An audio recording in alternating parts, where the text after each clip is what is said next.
Selamat pagi, kami dari kelompok 2, kami akan mempresentasikan simulasi metode sampling.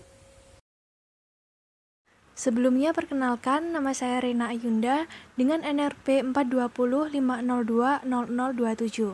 Pada kesempatan kali ini, saya akan menjelaskan tentang pengambilan data atau biasa disebut dengan sampling dengan metode simple random sampling. Sebelumnya, saya akan menjabarkan beberapa informasi yang terdapat pada studi kasus kali ini. Terdapat data tentang pendapatan per kapita dalam 1 tahun dari 3 perumahan di Kecamatan Kepuh Masukan. Beberapa perumahan tersebut antara lain, Perumahan Rewind terdapat 10 data, Perumahan Tropas terdapat 10 data, dan Perumahan Grand Delta terdapat 10 data. Jadi, total data yang ada berjumlah 30. Total data inilah yang akan kita asumsikan sebagai total populasi. Selain itu, diketahui pula bahwa rata-rata pendapatan dari warga di kecamatan tersebut sebesar 41,73 juta. Kemudian, saya akan masuk ke simple random sampling. Simple random sampling memiliki makna bahwa pengambilan sampel dilakukan secara acak. Karena itu, saya menggunakan random picker untuk mengambil sampel yang akan saya gunakan. Saya mengambil 10 sampel, dan 10 sampel tersebut antara lain dari Perumahan Rewind 28, 33, 23, dan 20. Dari Perumahan Tropas 35, 29, dan 61. Dan dari Perumahan Grand Delta 55, 50, dan 51. Pada studi kasus sebelumnya, kita mengetahui bahwa total populasi sebanyak 30, total rata-rata populasi sebanyak 41,073 juta, dan sampel yang kita ambil sebanyak 10 sampel. Maka, kita dapat menghitung total sampel yang diperoleh dengan cara menjumlahkan seluruh data atau seluruh sampel yang telah kita dapatkan. Di sini saya mendapatkan hasil 385. Kemudian, kita akan menghitung rata-rata sampel dengan cara jumlah total sampel yang diperoleh dibagi dengan jumlah sampling, yaitu 385 dibagi 10, dan mendapatkan hasil 38,5.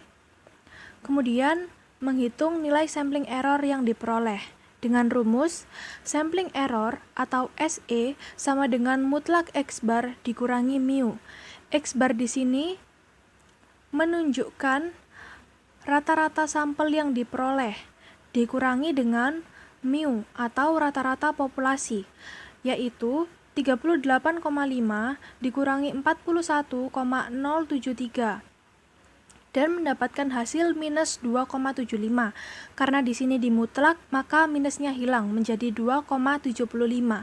Jadi, total sampling error dengan metode simple random sampling mendapatkan nilai sebesar 2,75.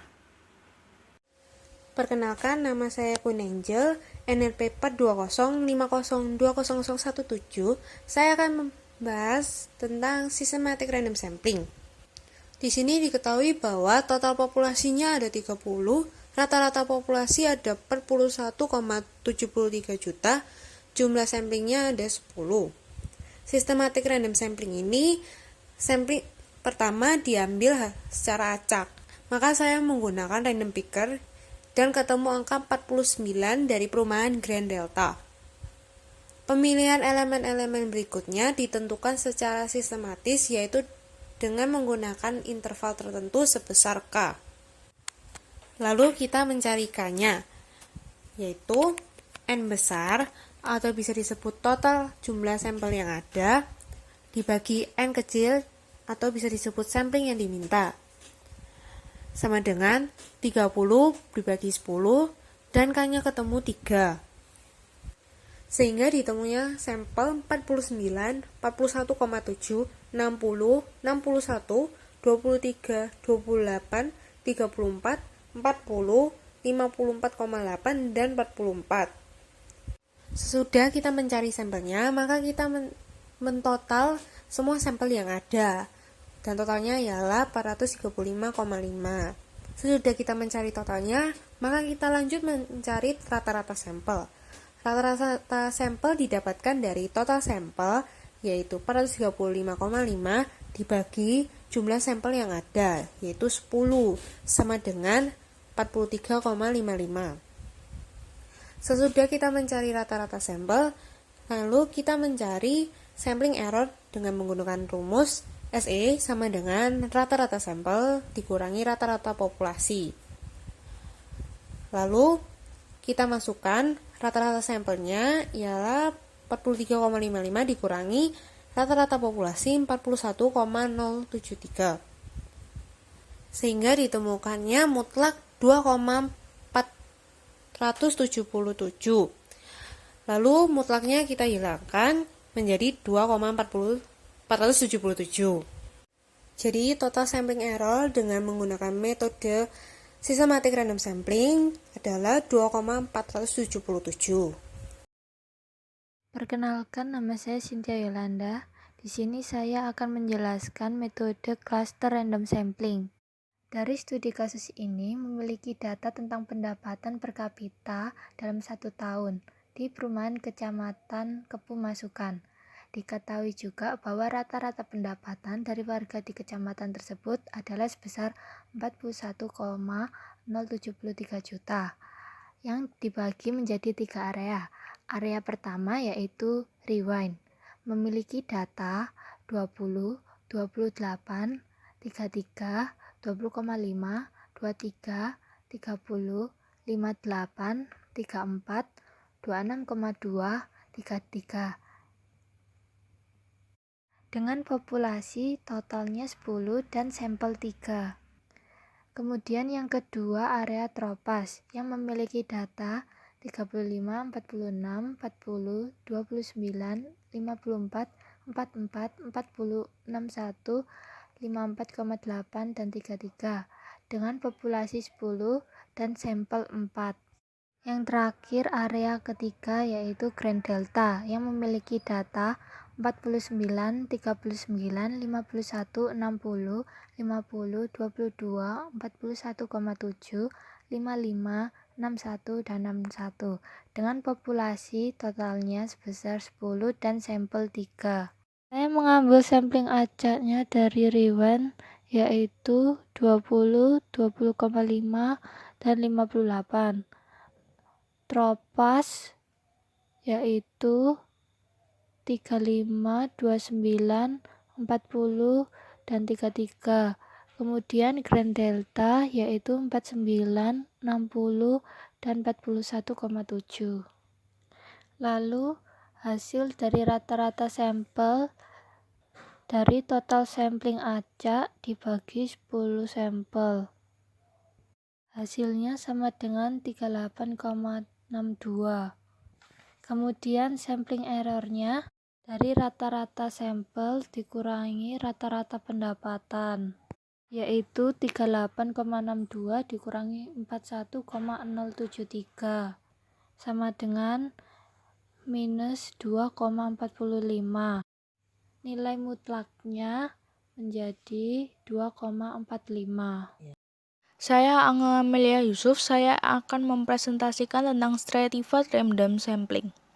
Dari data yang ada, data dibagi menjadi 3 kelompok, yaitu Rewind, Tropas, dan Grand Delta. Untuk kelompoknya sendiri diberi nama stratum 1, stratum 2, stratum 3. Untuk stratum 1, populasinya 10 dan sampelnya 4. Stratum 2, populasinya 10, sampelnya 2. Dan yang terakhir, stratum 3, populasinya 10, sampelnya 4. Oke, kita akan masuk ke dalam perhitungan. Dalam slide ini sudah dibagi stratum 1, stratum 2, dan stratum 3 melalui random picker. Dan sekarang kita akan mencari rata-rata sampel stratum 1, stratum 2, dan stratum 3. Bisa dilihat di dalam rata-rata sampel stratum kita menggunakan cara menjumlahkan stratum 1 dengan sampel. Hasilnya ketemu dengan untuk stratum 1 34,75, yang kedua 34,5, dan yang ketiga 43. Kita akan menghitung rata-rata tertimbang. Dengan rumus yang ada, berarti kita tinggal masukin aja. Berarti 34,75 ditambah 34,5 ditambah 43 per 3 sama dengan 37,416. Lalu total tak tertimbang. Total tak tertimbang ini dari hasil rata-rata tak tertimbang dikali jumlah kelompok. Berarti 37,416 dikali 30 sama dengan 1122,48 dibulatkan menjadi 1122,5. Lalu kita menghitung rata-rata tertimbang. Rata-rata tertimbang berarti 1/30 dikali 34,75 dikali 10 ditambah 34,5 kali 10 ditambah 43 kali 10, yaitu hasilnya 37,416. Untuk total tertimbang berarti 347,5 ditambah 345 ditambah 430 sama dengan 1122,5. Nah, dari kita yang hitung tadi, kita sudah menemukan nilai rata-rata tak tertimbang dan nilai rata-rata tertimbang. Berarti kita masukkan ke dalam besaran sampling error. Untuk yang pertama kita hitung besaran sampling error yang tak tertimbang. Berarti 37416 dikurangi 41073 berarti hasilnya 41035584. Untuk nilai rata-rata tertimbang besaran sampling errornya berarti 374,416 dikurangi 41073 berarti hasilnya 41035,584. Saya Cynthia Yolanda akan melanjutkan sampling non-probabilitas. Di sini kami menggunakan metode kuota sampling.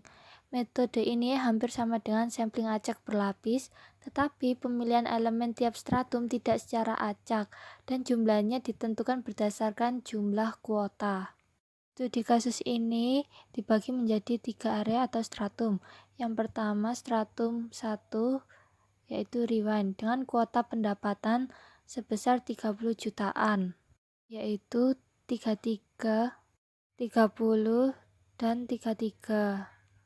Kemudian stratum 2 area tropas dengan kuota pendapatan sebesar 40 jutaan, yaitu 46, 40, 44, dan 40. Selanjutnya stratum 3 yaitu Grand Delta dengan kuota pendapatan sebesar 50 jutaan, yaitu 50, 50, dan 55. Rata-rata stratum pertama yaitu 33 ditambah 30 ditambah 33 dibagi 3 sama dengan 32. Rata-rata stratum 2 sama dengan 46 ditambah 40 ditambah 44 ditambah 40 dibagi 4 sama dengan 42,5. Rata-rata stratum 3 sama dengan 51 ditambah 50 ditambah 55 dibagi 3 sama dengan 52. Lalu rata-rata tak tertimbang didapatkan dari hasil rata-rata stratum 1 ditambah rata-rata stratum 2 ditambah rata-rata stratum 3 dibagi 3 sehingga dihasilkan 42,166. Kemudian total rata-rata tak tertimbang diperoleh dari rata-rata tak tertimbang dikali jumlah populasi, yaitu 42,166 dikali 30 sama dengan 1264,9 dan dibulatkan menjadi 1265. Berikutnya rata-rata tertimbang diperoleh dari 1 per jumlah populasi dikali rata-rata pertama dikali jumlah populasi pertama ditambah rata-rata kedua dikali jumlah populasi kedua ditambah rata-rata ketiga dikali jumlah populasi ketiga, yaitu 1 per 30 dikali 32 dikali 10 ditambah 42,5 dikali 10 ditambah 52 kali 10, yaitu diperoleh hasilnya sama dengan 42,166. Berikutnya total tertimbang.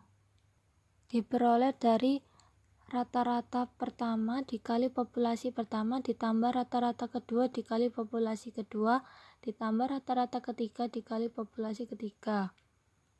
Sama dengan 32 dikali 10 ditambah 42,5 dikali 10 ditambah 52 dikali 10.